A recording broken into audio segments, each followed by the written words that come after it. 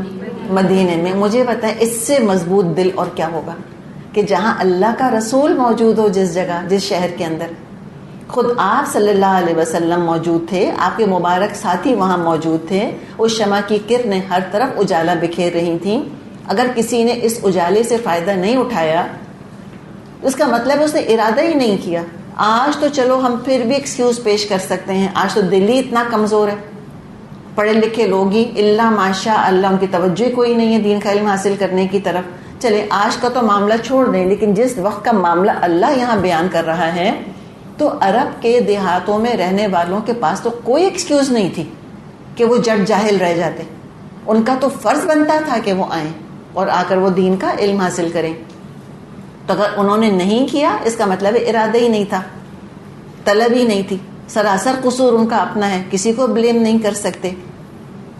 اور پھر اگر ہم پھر دوبارہ ہم 1450 سال کو ٹریورس کر کے آج کے دور میں آ جائیں، تو آج ہر جٹ جاہل ان پڑھ کے ہاتھ میں کیا چیز ہے؟ موبائل.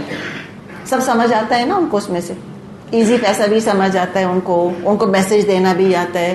ٹھیک ہے نا باجی، آج میں نہیں آؤں گی، جو ہمارا دل دھڑک جاتا ہے پڑھ کے. ٹھیک ہے، سب آج گیا ان کو، سب کچھ ٹائپ کرنا آ گیا. تو کیا دین کا علم کیوں نہیں حاصل کر سکتے؟ واٹس ایپ پہ کچھ کم درس ہیں. اب ان کو ٹیون چینج کرنی آ گئی. آپ دیکھیں ہر تھوڑے دن میں واٹس ایپ کے اوپر تصویر بدلی بھی ہوتی ہے. کبھی کوئی پھول لے کر کھڑا ہوا ہے، کبھی دل بنا ہوا ہے اس کے اندر، کبھی مہندی والا ہاتھ کسی کے ہاتھ پہ رکھا ہوا ہے. یہ سب کچھ آتا ہے. تو پھر دین کا علم کیوں نہیں حاصل کر سکتے؟ کوئی ہے ایکسکیوز؟ ہم کہہ رہے ہیں کہ آج ایکسکیوز ہے. میں تو کہوں گی آج بھی ایکسکیوز کوئی نہیں. آج تو بالکل ہی ایکسکیوز نہیں ہے. سیل فونز کی وجہ سے ایک سے ایک الحمدللہ درس موجود ہیں. کھولیں نا، ڈاکٹر اسرار کو سنیں، ڈاکٹر فرحت ہاشمی کو سنیں، کیوں نہیں سنتے؟ کوئی کمی ہے؟ الحمدللہ کوئی کمی نہیں ہے. تو یہ کوئی بہانہ اللہ تعالیٰ قبول نہیں کرے گا ان کا قیامت کے دن. آج گاؤں میں رہنے والوں کا، آج کی ماسیوں کا، آج کے ڈرائیورز کا، آج کے چوکیداروں کا کوئی بہانہ اللہ قبول نہیں کرے گا کہ تم نے دین کا علم کیوں نہیں حاصل کیا. علم حاصل کر لیا، نماز صحیح سے پڑھیں گے، دین پر عمل کریں گے. عائشہ رضی اللہ عنہا سے روایت ہے. اچھا، ہم جو سختی کی بات کر رہے ہیں نا کہ دل کتنے سخت ان کے تھے، ان اعراب کے، تو عائشہ فرماتی ہیں کہ کچھ اعرابی نبی اکرم صلی اللہ علیہ وسلم کے پاس آئے اور دیکھا کہ آپ صلی اللہ علیہ وسلم حسن اور حسین رضی اللہ عنہما کو چوم رہے ہیں، پیار کر رہے ہیں. تو کہنے لگے تم لوگ بچوں کو چومتے ہو؟ حیران ہو گئے. تو لوگوں نے کہا کہ ہاں. تو کہنے لگے لیکن اللہ کی قسم ہم تو نہیں چومتے. ایک دفعہ عمر رضی اللہ عنہ کے پاس کوئی آیا، اسی طرح قبیلے کا سردار یا کوئی، اس حال میں آیا کہ عمر رضی اللہ عنہ کا بیٹا ان کے سینے پر بیٹھا ہوا تھا، ان کی داڑھی سے کھیل رہا تھا. ہم یہ امیجن نہیں کر سکتے عمر رضی اللہ عنہ کے بارے میں. ہم کہتے ہیں سب پراپر ڈسٹینس پر رہتے ہوں گے، ایٹ لیسٹ درے کی لینتھ تو دور رہتے ہوں گے. لیکن نہیں، یہ ایک مومن کا طریقہ یہ ہوتا ہے. میدان جنگ میں سختی ہے، گھروں کے اندر کوئی جنگ تھوڑی کرنی ہے. وہ حیران ہو گیا دیکھ کر. کہتے ہیں آپ لوگ بچوں کا اتنا لاڈ کرتے ہیں؟ کس نے کہا کہ میرے 12 بیٹے، اللہ کی قسم میں نے کبھی چوما نہیں ہے ان کو. تو انہوں نے کہا کہ اگر اللہ نے تمہارے دل سے ہمدردی اور محبت نکال دی تب ہم کیا کر سکتے ہیں. تو یہ اس طرح کے ان کے دل تھے نا، ایسے ان کے اکھڑ قسم کے مزاج تھے. کہ بچوں پہ عورتوں پہ نرمی کرنا، رحم کرنا، بچوں کو چومنا، عورتوں کے ساتھ سویٹلی رہنا ان کو لگتا تھا مردانگی کے خلاف ہے. ان کو لگتا تھا یہ نزاکت والی چیز ہے، یہ بڑی عورتوں والے کام ہیں، یہ سارے بچوں کو گودی میں لینا اور چومنا اور پیار کرنا ان کو. اسلام نے آپ دیکھیں کس طرح مائنڈ سیٹ پورے کا پورا چینج کیا ہے، اور اسی وجہ سے الحمدللہ پھر مسلمانوں کی فیملی لائف بڑی خوشگوار ہوا کرتی تھی. وہ مرد اتنے سویٹ ہوا کرتے تھے گھروں کے اندر، اور آج بھی آپ دیکھیں جو پریکٹسنگ مسلمز ہیں وہ گھر والوں کے ساتھ بڑے نرم ہیں، وہ بہت سویٹ ہیں گھر والوں کے ساتھ. تو یہ بات اللہ تعالیٰ نے فرمائی کہ یہ جو بدوی عرب ہیں یہ کفر اور نفاق میں بہت سخت ہیں، اور یہ دین کی حدود نہیں جانتے جو اللہ نے اپنے رسول پر نازل کی ہیں. اور اللہ سب کچھ جانتا ہے، اللہ حکمت والا ہے، یعنی اللہ کو پتہ ہے کس کو بالکل موقع ہی نہیں ملا اور کس کو موقع ملا لیکن اس نے ضائع کیا، اسے توجہ ہی نہ کی. وَمِنَ الْأَعْرَابِ مَن يَتَّخِذُ مَا يُنْفِقُ مَغْرَمًا وَيَتَرَبَّصُ بِكُمُ الدَّوَائِرَ عَلَيْهِمْ دَائِرَةُ السَّوْءِ وَاللَّهُ سَمِيعٌ عَلِيمٌ. اور ان بدویوں میں سے ایسے لوگ موجود ہیں جو راہ خدا میں کچھ خرچ کرتے ہیں تو اس کو اپنے اوپر زبردستی کی چٹی سمجھتے ہیں اور تمہارے حق میں زمانے کی گردشوں کا انتظار کر رہے ہیں. علیہم دائرۃ السوء، حالانکہ بدی کا چکر خود انہی پر مسلط ہے اور اللہ سب کچھ سنتا اور جانتا ہے. تو یہاں پر ان کا حال بیان کیا گیا کہ جو کچھ اللہ کی راہ میں خرچ کرتے ہیں. دیکھیں اللہ کی راہ میں خرچ کرنے سے کیا ہوتا ہے، ہم نے پیچھے پڑھا تھا نا، ایک شخص نے جو ہے وہ قسوۃ القلب کی شکایت کی تھی کہ دل بڑا سخت ہے. آپ نے کیا کہا تھا؟ یتیم کے سر پہ ہاتھ پھیر اور انفاق کرنا. انفاق کرنا دل کو نرم کرتا ہے. ان سے جب کہا جاتا تھا کہ بھئی تم انفاق کرو، مطلب کیا تھا کہ تم اللہ کی راہ میں صدقہ خیرات کرو گے تو تمہارے دل نرم ہو جائیں گے، دل کی سختی دور کرنے کا ایک طریقہ ہے. تو وہ بھی نہیں کرتے تھے. زکوٰۃ ان کو جرمانہ لگا کرتی تھی، اور انہی میں سے پھر آگے چل کے ابو بکر رضی اللہ عنہ کے دور میں منکرین زکوٰۃ کھڑے ہو گئے تھے، اور یہ چاہتے تھے یہ اعراب کسی طرح اسلامی نظام سے ہماری جان چھوٹ جائے تو واپس اپنی من مانی شروع کر دیں. اور یہ حقیقت ہے کہ یہ خلفائے راشدین کے آگے یہ بہت بڑا چیلنج تھا، عربوں کو منظم اور ڈسپلن کرنا اور کسی سسٹم کا ان کو عادی بنانا. یہ کسی سسٹم کے عادی نہیں تھے، سینٹرل کمانڈ کے عادی نہیں تھے. ہر قبیلے کی اپنی مرضی، ہر ایک اپنی من مانی کرتا تھا. ہر ایک کی 1.5 اینٹ کی مسجد تھی، تو 1.5 اینٹ کی مسجد سے تو پھر دارالاسلام نہیں بن سکتا تھا. وہ تو ایک خلیفہ کی کمانڈ کے اندر آنا ضروری تھا ان سب کا. ان کی ریبیلین، ان کی بغاوت، ان کی انڈیپینڈنس کو کرب کرنا، کنٹین کرنا، کرٹیل کرنا بہت ضروری تھا. ان کو چھوڑا نہیں جا سکتا تھا. انڈیپینڈنس اچھی چیز ہے لیکن اتھارٹی سینٹرل ہونی چاہیے. ضرور آزادی دیں، من مانی کی آزادی نہیں ہو سکتی کہ جو مرضی تم کرتے رہو، تمہیں کچھ بھی نہیں کہا جائے گا. نہیں، جو ایک سینٹرل اتھارٹی ہے اس کو ان کنٹرول ہونا ضروری ہے. جو اللہ تعالیٰ نے اس کو پاور دیا ہے اس کو چاہیے کہ وہ پاور استعمال کرے. تو یہ ان کا اللہ تعالیٰ نے مائنڈ سیٹ بتایا کہ یہ تو انتظار کیا کرتے تھے، اریٹیٹ ہوتے تھے کہ کیوں اسلام پابندیاں لگاتا ہے، ریزسٹ کرتے تھے. امت بننے کے لیے ان کو پھر نظام کا اور نظم و ضبط کا عادی بنایا گیا کہ قانون کی بالادستی ان کو قبول کرنی ہے. کوئی نیشن گریٹ نہیں ہو سکتا اگر سب اپنی اپنی ڈفلی اپنا اپنا راگ الاپتے رہیں. تو ان کے ساتھ بھی سختی کی گئی. ابو بکر نے تو باقاعدہ جنگیں کی ان کے ساتھ، تو آخر پر سارے کے سارے مطیع اور فرما بردار ہو گئے اللہ کے فضل سے. اب آگے ایک اور کیٹیگری آ رہی ہے کہ سارے کے سارے گاؤں میں رہنے والے دیہاتی یا یہ خانہ بدوش یا یہ جپسیز یا یہ بنجارے ایسے نہیں ہیں، اچھے بھی ہیں ان کے اندر. تو یعنی اگر ایک سیمپل سائز نکل رہا ہے ان کے اندر سے ایسے لوگوں کا کہ جو دین کا علم حاصل کر رہے ہیں، اس کا مطلب کیا ہوا کہ اگر وہ کر سکتے ہیں تو یہ بھی کر سکتے تھے باقی لوگ بھی. فرمایا وَمِنَ الْأَعْرَابِ مَن يُؤْمِنُ بِاللَّهِ وَالْيَوْمِ الْآخِرِ وَيَتَّخِذُ مَا يُنْفِقُ قُرُبَاتٍ عِندَ اللَّهِ وَصَلَوَاتِ الرَّسُولِ أَلَا إِنَّهَا قُرْبَةٌ لَهُمْ سَيُدْخِلُهُمُ اللَّهُ فِي رَحْمَتِهِ إِنَّ اللَّهَ غَفُورٌ رَحِيمٌ. انہی بدویوں میں کچھ لوگ ایسے بھی ہیں جو اللہ اور روز آخر پر ایمان رکھتے ہیں اور جو کچھ خرچ کرتے ہیں اس کو اللہ کے ہاں تقرب کا اور رسول کی طرف سے رحمت کی دعائیں لینے کا ذریعہ بناتے ہیں. ہاں وہ ضرور ان کے لیے تقرب کا ذریعہ ہے اور اللہ ضرور ان کو اپنی رحمت میں داخل کرے گا. یقیناً اللہ درگزر کرنے والا اور رحم فرمانے والا ہے. یعنی انہی لوگوں میں سے ایسے بھی ہیں جو نکل کر آئے، جنہوں نے علم حاصل کیا، صحبت سے فائدہ حاصل کیا، اور جو پکے مومن بن گئے. اپنا وقت، اپنی عقل کا حصہ علم حاصل کرنے کے لیے لگایا اور اللہ کی راہ میں خوشی خوشی خرچ کیا انہوں نے. دیکھیے آج جو ہے نا ہمارا زکوٰۃ کا تصور خالی سونا اور چاندی اور کیش کے ساتھ محدود ہو کے رہ گیا. زکوٰۃ خالی سونے چاندی اور کیش پہ نہیں ہے. زکوٰۃ جو ہے وہ جانوروں کے اوپر بھی ہوتی تھی، کھیتیوں کے اوپر بھی عشر اور اس طرح کے مختلف ٹیکسز تھے. جو ٹیکسز تو خیر لفظ استعمال نہیں کرنا چاہیے، یعنی اسلام نے یہ ایک امپوز کیا ہوا تھا کہ اتنا خراج دینا ہوگا، اتنا عشر نکلے گا، اگر نہریں ہیں تو اتنا دو گے، بارش سے کھیتی سیراب ہوتی تو اتنا دو گے. تو جو گاؤں والے تھے ان کو زکوٰۃ کے بھی سارے مسائل کا پتہ ہونا ضروری تھا کہ اتنے مویشی ہیں تو ہم اس پہ اتنا دیں گے. ہماری کھیتی جو ہے وہ سال میں ایک دفعہ کٹتی ہے یا سال میں 2 دفعہ ہمارا کراپ جو ہے وہ گرو ہوتا ہے، اس کے حساب سے ان کو اس پہ زکوٰۃ دینی تھی. تو یہ ایسے تھے جو سارا علم حاصل کرتے تھے اللہ کی راہ میں، پھر وہ خوشی خوشی پیسہ دیا کرتے تھے. اور جو بھی آتا تھا انفاق کرتا تھا، آپ صلی اللہ علیہ وسلم کو آ کے ڈونیشن دیتا تھا، آپ ان کو دعائیں دیا کرتے تھے. تو ہر انفاق کرنے والے کے ساتھ نبی اکرم صلی اللہ علیہ وسلم کی دعا ہے انشاءاللہ. اور اس طرح وہ خرچ کر کے اللہ کا قرب چاہتے تھے. تو اللہ تعالیٰ نے خوشخبری سنا دی کہ ان کو اللہ کا قرب حاصل ہو گیا. الا انہا قربۃ لہم، وہ قربات یعنی اللہ کا قرب چاہتے تھے صدقہ دے کر.